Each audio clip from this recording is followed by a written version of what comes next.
todos, buenas tardes y bienvenidos a esta nueva sesión de Una ventana a la ciencia, una iniciativa de Cosmocasa y la Asociación Catalana de Comunicación Científica para hablar de ciencia en un nuevo formato. Hoy toca hablar de un tema tan apasionante como lo es la exploración espacial. Sabemos que es un tema que siempre puede resultar de lo más interesante, pero en estos tiempos este interés es todavía mayor porque después de décadas de que la cosa parecía un poco estancada, por fin empiezan a despegar otras misiones cada vez más ambiciosas. Justo en estos meses vemos cómo están despegando misiones robóticas rumbo a Marte con la esperanza de que algún día sean las personas las que pisen el planeta rojo. Así que para acompañarme en este apasionante viaje, aquí tenemos a Miquel Sureda, al que mucho conoceréis por su iniciativa de Gaia Ciencia. Miquel es físico, ingeniero aeroespacial de la Universidad Politécnica de Cataluña, donde imparte clases y investiga en el campo de la exploración espacial. Y sobre este mismo ámbito también divulga a través de charlas y espectáculos para adultos y niños. Buenas tardes, Miquel. Buenas tardes, Valentina, y a todo el mundo que esté conectado. Al otro lado de la pantalla estoy yo, mi nombre es Valentina Rafio, soy periodista especializada en ciencia. Actualmente trabajo en el Periódico de Cataluña, donde escribo sobre todo este apasionante mundo y, por supuesto, también me considero una apasionada de este ámbito cada vez más interesante. Así que en esta charla, Miquel y yo intentaremos abordar algunas de las principales cuestiones sobre el futuro de este sector, pero me gustaría que todos vosotros también participéis de este debate, dejando vuestras preguntas, vuestros comentarios y vuestras inquietudes en la sección que tenéis aquí al lado, para que también podáis participar de esta interesante conversación. Así que creo que no me estoy dejando nada, Miquel, si no me equivoco. Todo bien. Perfecto. Pues si te parece, despegamos con la cuestión más interesante que nos puede servir para contextualizar, que es ¿en qué momento de la carrera espacial nos encontramos ahora mismo? Bueno, es una muy buena pregunta. Yo diría que nos encontramos en un momento que es como prometedor, casi podría decir como muy ilusionante, básicamente porque estamos volviendo a ver mucho interés en un tipo de misiones que está un poco olvidado, como tú has comentado al principio, que son pues, las más vistosas probablemente, que es las misiones de exploración espacial tripuladas. Para entender eso, básicamente, muy rápido, podríamos explicar que, digamos, hay tres ámbitos dentro de la exploración espacial. Tenemos primero, pues la exploración basada en telescopios espaciales. Lanzamos telescopios al espacio y con ellos pues, podemos hacer mucha ciencia, podemos hacer astrofísica. Luego podemos mandar misiones no tripuladas, por ejemplo, a otros planetas o asteroides, que son naves sin tripulación, naves robóticas, automáticas, que visitan esos mundos y pueden hacer ciencia. Y por último, pues están los programas tripulados. Entonces, básicamente decir que en las dos primeras tipos de misión, las de los telescopios y las de las misiones tripuladas, pues la verdad es que están gozando de salud desde hace mucho tiempo. O sea, las últimas décadas hemos visto telescopios espectaculares. Todos conocéis el Hubble, por ejemplo, ¿no? Las espectaculares imágenes, y muchos sabréis que el Hubble va a ser sustituido. Esperemos que el año que viene se lance un telescopio mucho más grande que llega a tener 6,5 metros de diámetro de espejo, ¿vale? Que se llama el James Webb. Pero aparte de esos telescopios hay muchísimos más que no son tan conocidos, pero que son capaces de darnos información sobre, pues, yo qué sé, toda la gama o casi toda la gama del espectro electromagnético, hacer astronomía básica, buscar exoplanetas. Tenemos un montón de misiones ahí súper chulas, y en la parte de las sondas no tripuladas pues también tenemos un montón de misiones. En las últimas décadas pues hemos visitado la Luna, hemos visitado Marte, Júpiter y algunas lunas, Saturno, asteroides, hemos llegado hasta Plutón. O sea que hay un montón de misiones pasadas, presentes y futuras de este tipo. Entonces, ¿cuál es el problema, entre comillas, ¿no? Pues esa tercera pata de la exploración espacial, que es la que está basada en pues, los programas tripulados. Muy rápidamente, recordar que la última misión tripulada a la Luna aunque mucha gente cree que solo fuimos una vez en el Apolo 11, la verdad es que fuimos varias veces más y la última fue el Apolo 17 en 1972, que es hace mucho tiempo, ¿vale? La Luna está a 400.000 kilómetros de distancia, o sea, en el 52 fue la última vez que fuimos hasta ahí, a 400.000 kilómetros de distancia, y ahora desde entonces nos hemos limitado a enviar astronautas a lo que llamamos la órbita baja, que es 400, sin el 1000, 400 kilómetros de distancia, 400, 450, o sea, menos de la distancia entre Barcelona y Madrid. Entonces, es espectacular, o sea, hace 50 años podíamos ir a la Luna y durante los últimos 50 años no solo no hemos avanzado, sino que nos hemos limitado a misiones mucho menos ambiciosas. Y como tú comentabas, y la razón por la que yo digo que es un momento ilusionante, es porque parece que se están volviendo a poner sobre la mesa pues este tipo de misiones más ambiciosas. Por ahí está Estados Unidos, está China, Europa un poco a remolque.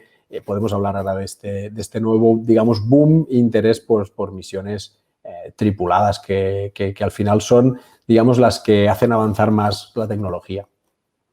Hablando justamente de misiones tripuladas y de misiones cada vez más ambiciosas, ya empezamos a tener las primeras preguntas en la sección de comentarios.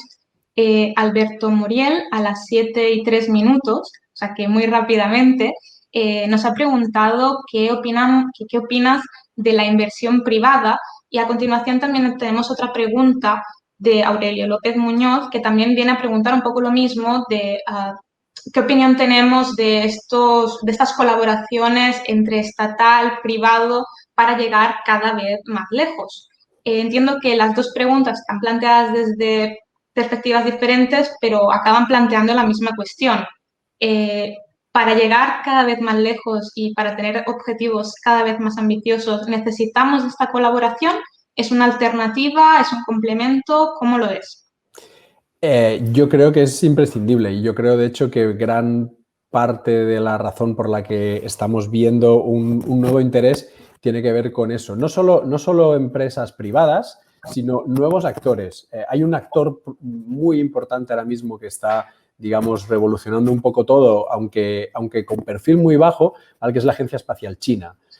Y has dicho una palabra, Valentina, que es fundamental, que es objetivos. O sea, ¿cómo puede ser que hace 50 años fuéramos a la Luna y ahora no podamos ir? Pues básicamente porque hace 50 años había un objetivo muy claro para hacer la inversión brutal en recursos que se hizo, que era básicamente pues, ganar la carrera espacial en el marco de la Guerra Fría entre los Estados Unidos y la Unión Soviética. Ese objetivo era suficiente era la gasolina, el fuel, ¿no?, que daba para toda esa inversión. A la vez, en el momento en el que se consigue eso, pues el objetivo desaparece y no ha habido ningún otro. Entonces, ¿qué objetivo hace que ahora vuelva a haber interés? Pues varios. Uno es, pues como digo, la irrupción de China. China está haciéndolo bien, tiene un programa de exploración lunar potente que aún no está en posición de mandar astronautas, pero probablemente durante esta década de los 20 pueda, y eso ha hecho que Estados Unidos de repente pues diga, ostras, nosotros fuimos antes, pero hace mucho que no vamos, y si resulta que los chinos van antes, pues estaremos otra vez perdiendo esa primera posición y sobre todo en una mentalidad como la de Trump, ¿no? De ese ultranacionalismo tan cowboy. Entonces, esa es la razón por la que, no la única, pero una de las razones por las que los Estados Unidos dicen que volverán, y de hecho dicen que volverán en 2024 para ser otra vez los primeros. Por tanto, existe, ¿no?, esa nueva carrera espacial. Y la pregunta que estaban haciendo de las empresas privadas pues son fundamentales, porque de nuevo ellos tienen un objetivo muy claro, que es desarrollar tecnología y además con un objetivo básicamente de que eso sea de un retorno. Son empresas privadas, no pueden gastar miles de millones de euros y de dólares en eso, tirándolos, digamos, a fondo perdido. Por tanto, ellos tienen su objetivo, sacar negocio de ahí y están empujando.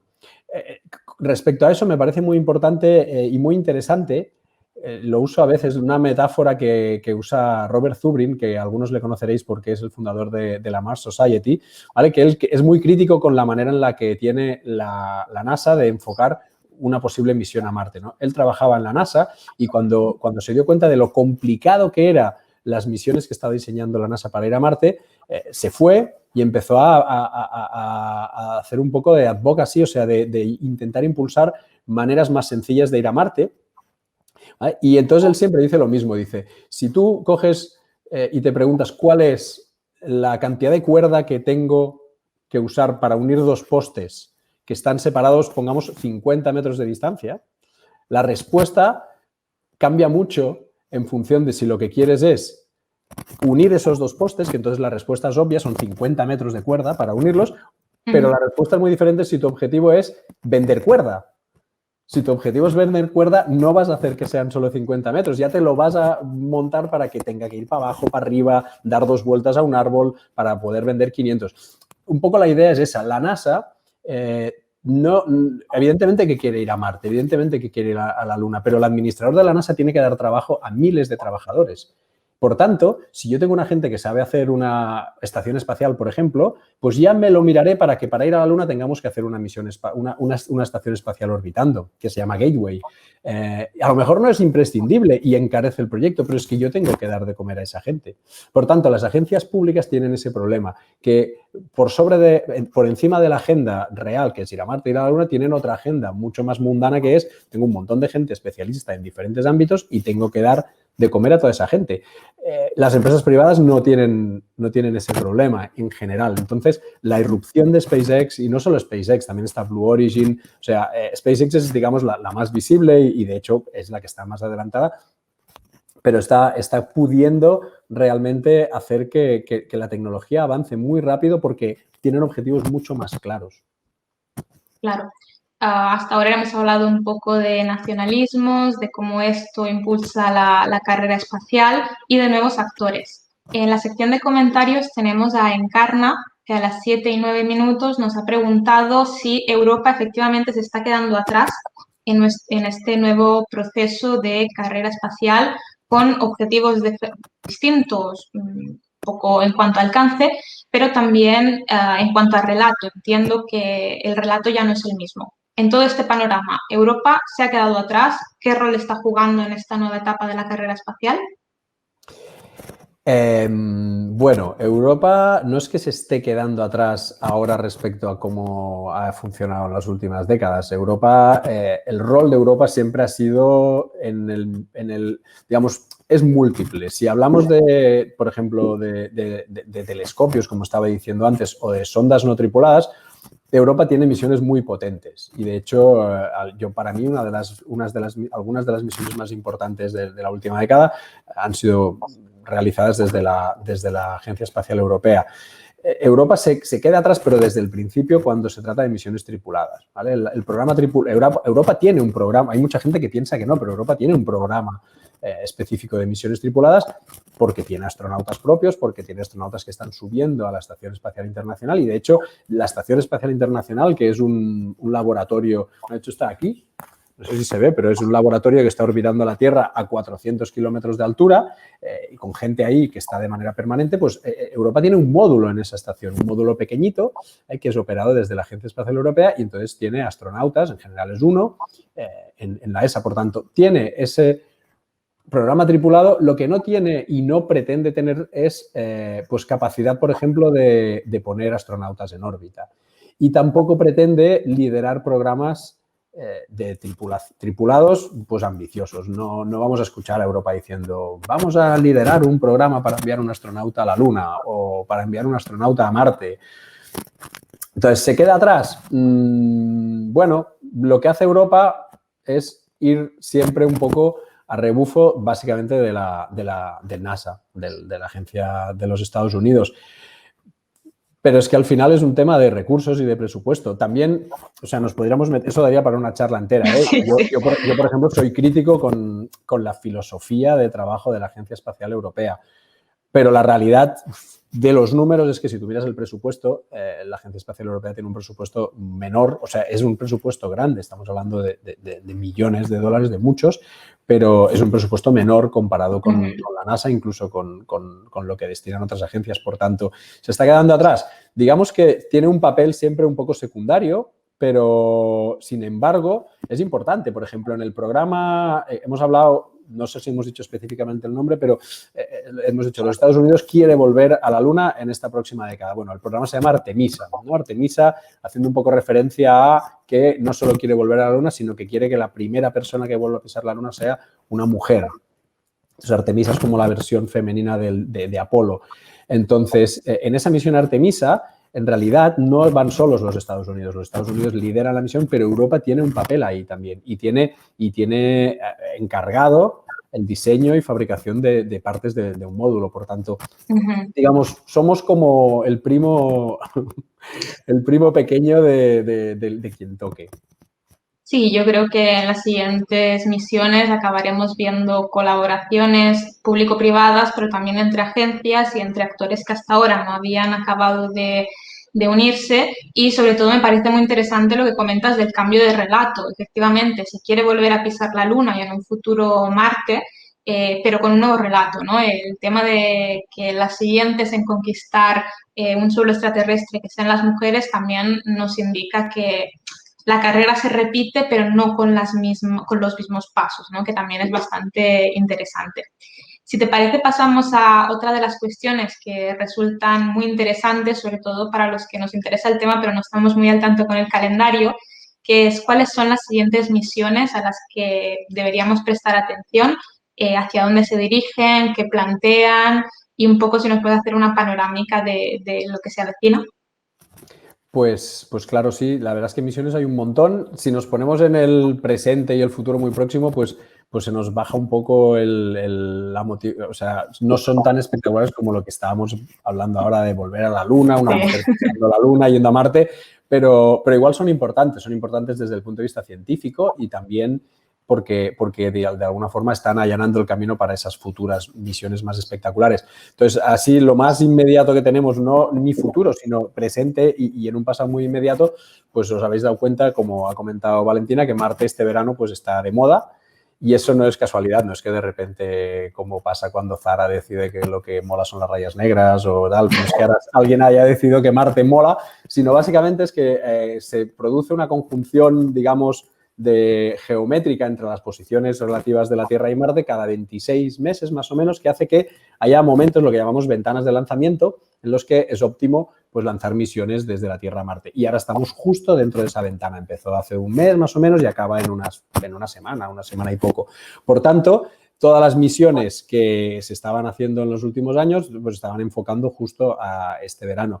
Había 4, de las 4, volviendo un poco a lo que estábamos hablando, sí. Cayó una que es precisamente la europea, ¿vale? Había una misión que era ExoMars 2020, que había sido anteriormente ExoMars 2016, 2018, 2020, quiere decir que se fue retrasando y ahora se ha vuelto a retrasar hasta ExoMars 2022.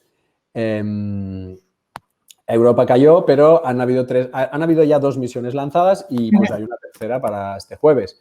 La primera, muy interesante, ¿vale? Los Emiratos Árabes. Hace unas semanas los Emiratos Árabes lanzaron una misión que se llama Hope a Marte, lo cual es muy espectacular porque hemos hablado de China, podría hablar incluso de la JAXA de Japón, pero los Emiratos Árabes son un actor muy menor, muy poco conocido en el panorama de la exploración espacial y de repente pues aparecen con una misión no muy ambiciosa, es llegar a Marte y poner en órbita pues una sonda, un orbitador, que lo que permitirá pues, sacar imágenes de mucha resolución y estudiar pues, qué está pasando con la atmósfera de Marte, porque hay un misterio que es Marte tenía una atmósfera parecida a la de la Tierra hace miles de años y se ha ido desapareciendo y ahora es muy tenue. Pero bueno, es una misión brutalmente ambiciosa de ese nuevo actor, los Emiratos Árabes. Claro.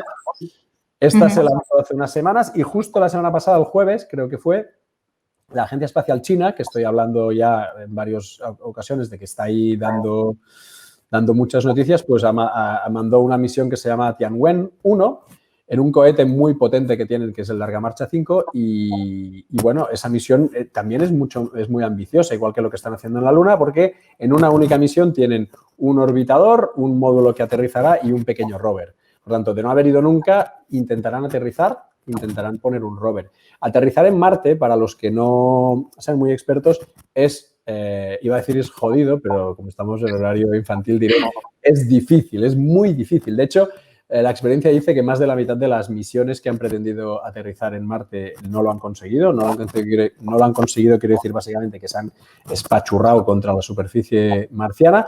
Y de hecho, si somos estrictos, la única agencia que ha sido capaz de aterrizar y de mantener, o sea, de aterrizar y dejar lo que sea aterrizado operativo durante un tiempo ha sido la NASA. Todas las otras agencias han fallado siempre. El último ejemplo muy claro fue la Agencia Espacial Europea, que llegó a Marte con un ExoMars, la primera parte de ExoMars, y que intentó aterrizar un lander y no lo consiguió. Por tanto, China a la primera quiere orbitar, quiere aterrizar y quiere poner un rover. Por lo tanto, tenemos estas 2 misiones. Y la tercera, que esa es chula porque podemos hablar un poco de ella, aún no ha sucedido, aún no se ha lanzado, pues teóricamente se va a lanzar este jueves, o sea, en 3 días, es el día 30, el jueves día 30. Y es una misión de la NASA que se llama Mars 2020, o sea, Mars 2020, y que esa sí es súper ambiciosa porque lleva un rover gigantesco. No sé si os suena, hay un rover en Marte, era muy chulo, que se llama Curiosity, que es el que hace las fotos muy chulas. Es un rover gigantesco. Si vosotros lo veis, es del tamaño de un coche grande. Pues lleva como un hermano gemelo, pero evolucionado, pero más o menos de las mismas dimensiones y el mismo formato, que se llama, han elegido un nombre muy, muy horroroso para mí, que se llama Perseverance. Y además, dentro lleva un pequeño helicóptero que se llama Ingenuity, un poco tipo dron, que será la primera vez que tengamos algo volando en la atmósfera marciana. Por tanto, todo el mundo este jueves, no sé muy bien la hora, pero ya iremos actualizando en Twitter, lanzamientos, si la meteorología lo permite, lanzamiento súper importante. Todas estas misiones llegarán a principios del año que viene, febrero, marzo del año que viene. Por tanto, el primer hito es ahora el lanzamiento. Ya tenemos 2 misiones yendo y la tercera se lanzará la semana que viene. Y luego, a partir de principios, mediados del año que viene, empezaremos a ver si son capaces de aterrizar, si están operando bien. Y eso es muy interesante porque al final estas misiones, digamos, hemos hablado de objetivos antes, ¿no? ¿Cuáles son los objetivos de estas misiones? Para mí, el objetivo principal por el que estamos ahora mismo explorando en general todo el espacio, el básico es un objetivo que se llama astrobiológico, pero que la pregunta es muy sencilla, que es: ¿hay vida fuera de nuestro planeta? Esa pregunta para mí es la más importante que nos vamos a plantear, cosa que nos queda por responder como civilización.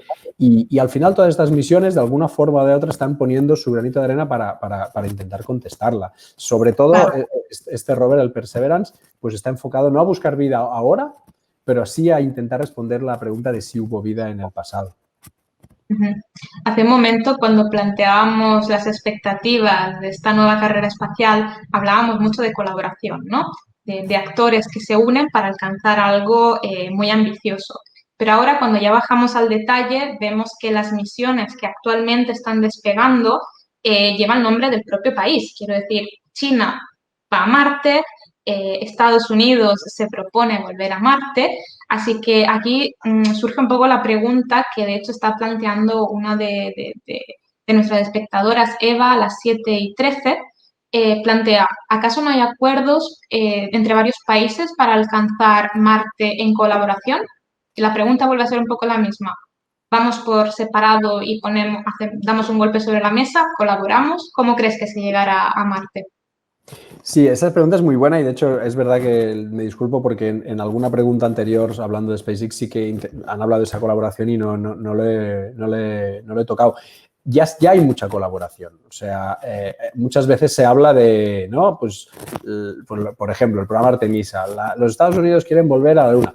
No es los Estados Unidos, el programa Artemisa involucra varios países, entre ellos pues, la Agencia Espacial Europea, pero incluso involucra Canadá, probablemente Japón. Por tanto, lo que se habla, lo que pasa es que, bueno, si al final, pues, el gran parte del pastel y todo el liderazgo, pues, lo lleva la NASA, pues es quien se lleva un poco la publicidad, pero hay mucha colaboración y sobre todo en esas misiones, claro, eso es muy interesante. Cuando nosotros pensamos, claro, estamos hablando ahora mucho de misiones súper grandes, de mandar gente a la Luna, pero cuando son misiones más pequeñitas, aunque ambiciosas, como por ejemplo estos rovers que están yendo a Marte o que lanzaremos a Marte la semana que viene, esta semana, o muchas de las misiones que están orbitando planetas o asteroides ahora mismo, sacando fotos, buscando muestras, haciendo todo eso, se habla de que es una misión de la ESA, de que es una misión de la NASA, pero en realidad, si tú te pones a indagar un poco, esa misión tiene un montón de apellidos. El nombre probablemente será ESA o NASA, pero tiene un montón de apellidos. Por ejemplo, en ese rover que la NASA quiere mandar este jueves, ¿vale? En el Perseverance, igual que en el Curiosity, igual que en ExoMars, ¿vale? Perdón, en ExoMars, en Mars Insight, hay dispositivos que han sido realizados desde España. Ya no estoy hablando de la Agencia Espacial Europea, estoy hablando desde España, desde el Centro de Astrobiología en Madrid.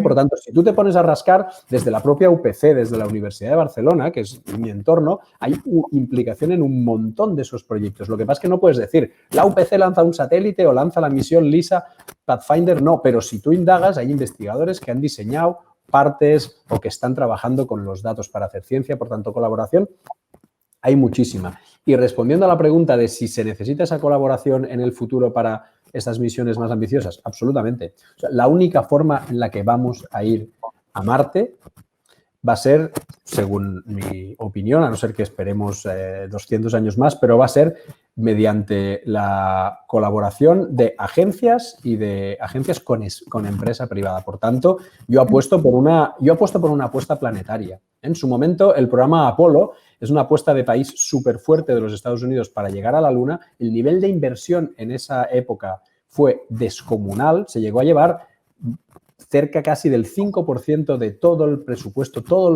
un 5%, o sea, 5 de cada 100 dólares que estaban inyectándose en el país se iban al programa Apolo en ese momento, ¿vale? Fue una apuesta de país que involucró ciencia, involucró ingeniería, involucró instalaciones, dinero y política. Yo creo que para ir a Marte hay que volver a hacer eso, pero a nivel planetario. Y entonces hay que involucrar a muchísimas de esas agencias, hay que involucrar a empresas privadas. Si no, no lo vamos a hacer. Supongo que ahora la gran pregunta que todos nos estaríamos haciendo es ¿qué retos nos quedan por superar antes de lograr pisar el planeta rojo? Supongo que por un lado habrá retos técnicos, pero por el otro también habrá retos humanos. Relacionado con esto, en los comentarios nos ha llegado una pregunta muy interesante de Enrique a las 7:25, que habla un poco de los antecedentes de los grandes desastres que han habido en la exploración espacial. Y la pregunta que plantea es, ¿estamos mejor preparados para enviar seres humanos a Marte con seguridad? Es una de las cuestiones que sí o sí vamos a tener que abordar, así que, ¿qué reflexiones podemos hacer?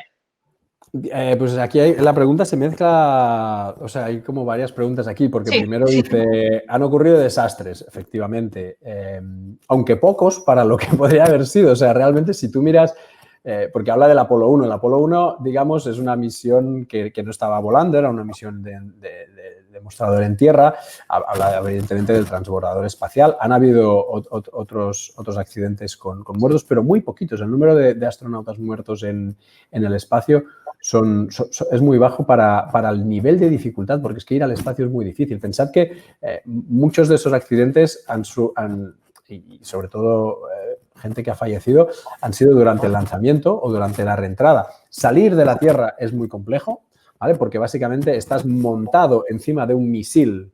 Bueno, es que no es ni un misil, es un misil, pero para que lo entendáis, es una bomba. O sea, tú tienes una bomba que lo que hace es generar una reacción química brutal que lanza gases súper calientes para atrás y tú estás subido ahí encima esperando que eso pues sea controlado y te pueda sacar de la órbita. Eso, por mucho que ahora digamos, pues ya tenemos tecnología para ir a Marte, tenemos que seguir saliendo de la Tierra, tenemos que seguir usando cohetes y además cohetes cada vez más grandes y más poderosos. Por tanto, el riesgo existe. La reentrada, la vuelta a la Tierra es de nuevo peligrosa. Llegamos a mucha velocidad, hay que frenar, la atmósfera genera mucha fricción y cualquier pequeño desajuste en el escudo térmico aquí o en Marte, cuando lleguemos a Marte, pues también puede ser catastrófico y lo ha sido. Por tanto, difícil seguirá siendo. Y por eso, de hecho, cuesta tanto avanzar en las misiones tripuladas, porque tú no tienes el mismo margen de fiabilidad que llamamos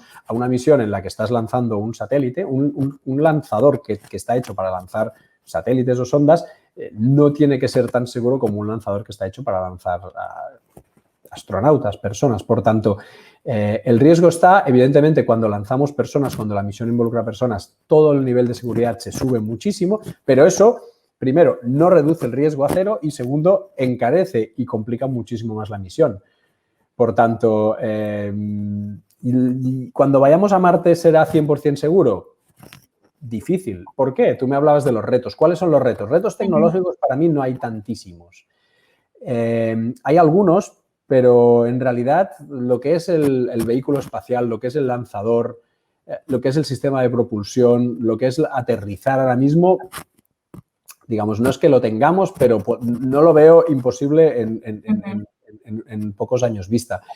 El reto básicamente es, volviendo a lo que hemos dicho al principio, encontrar un objetivo, encontrar una razón por la que ir, porque ahora mismo no hay ninguna razón para esa gran inversión.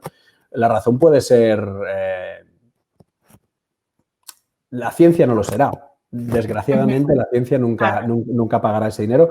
Por tanto, la razón puede ser una razón política otra vez, como decíamos, una nueva carrera espacial. Puede ser una razón mucho más bestia, que es nos estamos cargando este planeta, llega un asteroide en un año y sabemos que no vamos a sobrevivir a ese impacto. O sea, considerar Marte el planeta B como una especie de segundo planeta para no extinguirnos, eso sería una razón muy poderosa. Otra razón sería, por ejemplo, económica, conseguir hacer minería en Marte para que hubiera un retorno económico. Por tanto, la primera razón, encontrar un objetivo, el primer de los retos, encontrar un objetivo, que eso es lo que ahora mismo nos falta. Y el segundo de los retos, que tiene que ver con eso que preguntabas, pues es la parte humana que involucra varios aspectos. Básicamente hay dos aspectos que preocupan mucho, que son los que siempre se suelen poner sobre la mesa, que es la parte psicológica. ¿Cómo va a ser sentirte a meses de distancia de la Tierra sin posibilidad de hacer un retorno? Porque al final hemos ido a la Luna, hemos ido a la ISS mucho, pero digamos que estamos al lado. O sea, la ISS está muy cerca y tienes ahí una cápsula Soyuz o ahora tenemos una cápsula que se llama Dragon 2, que tú a malas te puedes montar ahí y en unas horas estás de nuevo en la Tierra. Cuando estaban en la Luna, pues era un viaje de ida y vuelta que duraba poco más de una semana. Ir a Marte, en ese sentido, tela marinera, sentirte a esa distancia a la que vas a estar y sentirte que tú de repente no puedes decir hay un problema, vuelvo así a lo loco. Por tanto, ese riesgo a nivel de cómo va a reaccionar la mente de una persona existe y por eso la psicología, digamos, aplicada a eso es algo muy importante. Y luego hay otro riesgo muy importante que ese me hace pensar en lo que estábamos comentando de la fiabilidad, que es el tema de la radiación. O sea, ir a Marte ahora mismo tiene un problema muy grave, aparte de que pueda explotar el cohete o lo que sea, que es básicamente que, sea como sea, los astronautas se van a comer un montón de radiación durante el viaje y un montón de radiación cuando estén en Marte, porque tendrán que vivir bajo tierra o tendrán que vivir en unos hábitats protegidos porque Marte recibe mucha radiación y no es como la Tierra que tiene una atmósfera y un campo magnético que genera un escudo muy potente. Por tanto, en Marte, en la superficie, no es que te frías en el momento, pero tienes una gran probabilidad de ir acumulando defectos a nivel de ADN y generar cáncer. Y eso es un problema que yo creo que no se va a solucionar antes de la primera misión a Marte. O sea, quiero decir, creo que los primeros astronautas que vayan a Marte van a tener que aceptar que el nivel de radiación que van a recibir durante el viaje e incluso en su estancia en Marte, si quieren salir a la superficie para montar una base o para hacer ciencia, van a tener que aceptar que el nivel de radiación va a ser un nivel de radiación muy superior al máximo que se permite ahora mismo. Por tanto, ¿va a ser 100% seguro? No, pero tampoco lo fue probablemente... Bueno, probablemente no, seguro las carabelas que se fueron a buscar las Indias o las misiones Apolo fueron una locura. Las misiones Apolo, que ahora las vemos como el paradigma de la exploración tripulada, fueron una locura en el sentido de que se la jugaron mucho y no pasó nada, porque estaba muy bien hecho todo, pero podrían haber pasado un montón de cosas. Cuando hablamos del futuro de Marte y del futuro momento en el que por fin logremos pisar el planeta rojo, se abren muchísimas expectativas, algunas un poco más verosímiles, otras que rozan la ciencia ficción o no tanto, que están ahí un poco en el límite. Relacionado con esto, en la sección de preguntas tenemos a José Ramón Zurita, que nos pregunta hasta qué punto es una utopía la terraformación de Marte. Es una de las preguntas que, como te comentaba, está ahí un poco en el límite, pero que también sería interesante reflexionar sobre ellas. Sí, para los que no lo sepan, la terraformación de Marte básicamente es decir, bueno, una vez lleguemos a Marte, como comentaba yo, Marte es súper inhóspito. O sea, hay gente que dice, Marte puede ser el planeta B, porque como nos estamos cargando la Tierra, pues vámonos a vivir a Marte. Y yo siempre respondo lo mismo. Por muy jodida que esté la Tierra, Marte va a ser peor. O sea, vivir a Marte va a ser horroroso porque el nivel de radiación en la superficie, como hemos comentado, es brutal, pero es que además no hay oxígeno en la atmósfera, por tanto tú no puedes respirar ahí, necesitas ir con un traje. Además, las temperaturas son extremísimas, hace muchísimo frío y solo en ciertos momentos y latitudes puedes tener algunas temperaturas sobre cero. Es dificilísimo cultivar en el suelo, por no decir imposible. Por tanto, vivir en Marte es súper complicado. Entonces, ¿qué van a hacer esas primeras misiones? Pues esas primeras misiones tripuladas van a sentar bases que van a tener que estar probablemente bajo tierra para evitar el tema de la radiación, para que la Tierra misma haga de escudo. Entonces, ¿cuál es el futuro si nosotros queremos realmente no solo ir a Marte y estar ahí haciendo un poco de ciencia, sino la palabra colonizar es muy fea, pero podríamos decir asentar bases con mucha gente en Marte? El futuro pasa por, bueno, una de las opciones de futuro pasa por intentar hacer transformaciones en Marte para que Marte cada vez sea menos hostil. Entonces eso pasa por hacer que la atmósfera vaya siendo cada vez más densa, intentar reducir el CO2, aumentar el oxígeno, y eso desencadenaría una serie de cambios que generarían un poco de efecto invernadero. Entonces eso atraparía calor, haría que la temperatura subiera. Entonces, bueno, se sueña con eso que decía Valentina, entre la utopía, la ciencia ficción, se considera científicamente posible pues empezar a desencadenar una serie de cambios en el planeta para, con un plazo de miles de años, se pueda convertir en un planeta mucho menos agresivo, mucho más amigable. Incluso se sueña con tener una atmósfera rica en oxígeno que nos permita, pues, respirar sin necesidad de un traje, que nos proteja un poquito, aunque lo del campo magnético sigue siendo importante, pero bueno, que nos proteja un poco más de la radiación, y soñar incluso pues en hacer como una nueva Tierra, tener océanos, tener ríos, porque Marte lo tuvo. Marte tuvo oxígeno, o como mínimo atmósferas muy densas, con oxígeno, con CO2, tuvo ríos, tuvo océanos gigantescos. Volver un poco a tener eso. Entonces, todo ese proceso se llama terraformación y hay muchas maneras de hacerlo, teóricamente. Una de ellas muy sencilla es empezar, por ejemplo, a derretir CO2 y agua que hay en los casquetes, porque Marte tiene 2 casquetes polares congelados, como los nuestros, solo que no solo tiene agua, sino que tiene dióxido de carbono. Si tú consigues empezar a derretir parte de ese CO2 y de esa agua, pues se sublima por temas de la baja presión y empiezas a llevar muchísimo más oxígeno, CO2 a la atmósfera, y eso, como digo, pues atrapa calor, efecto invernadero, empiezas a calentar, eso a la vez ayuda a fundir aún más los casquetes. Entonces se puede generar una serie de cambios. Otra gente dice, no, mucho más fácil, se cogen asteroides que están llenos de agua, asteroides gigantescos que tienen miles de millones de toneladas de agua, y se les empotra contra Marte de manera que cuando entren en la atmósfera marciana se derritan y ¡fua!, toda esa agua se queda en la atmósfera. O sea, hay mil maneras. Todas son un poco locas, pero bueno, para mí, una vez lleguemos a Marte y seamos capaces de tener una base permanente con, pongamos, decenas o centenares de personas viviendo allá, para mí eso es la ciencia ficción ahora mismo, y es realmente para lo que yo estoy trabajando y mucha gente, pero para mí eso lo veo tan lejos que es ciencia ficción. El día que consigamos eso, creo que la terraformación ya va a venir rodada, ¿no? Sí, sí. Además, muy interesante que en tu respuesta mezcles un poco los conceptos científicos con la gran palabra que es el sueño de soñamos poder lograrlo, y con toda la ilusión de que efectivamente, más allá de una misión científica claramente muy ambiciosa, el objetivo también es un poco recuperar este instinto de la humanidad de querer seguir descubriendo. Creo que se nos está acabando el tiempo. Me gustaría, antes de despedirnos, anunciar la siguiente charla de esta iniciativa de Una ventana a la ciencia. Tendrá lugar este miércoles también a las 7, y en esta nueva charla se abordará una pregunta tan interesante como es las noticias falsas en el campo científico y cómo refutarlas.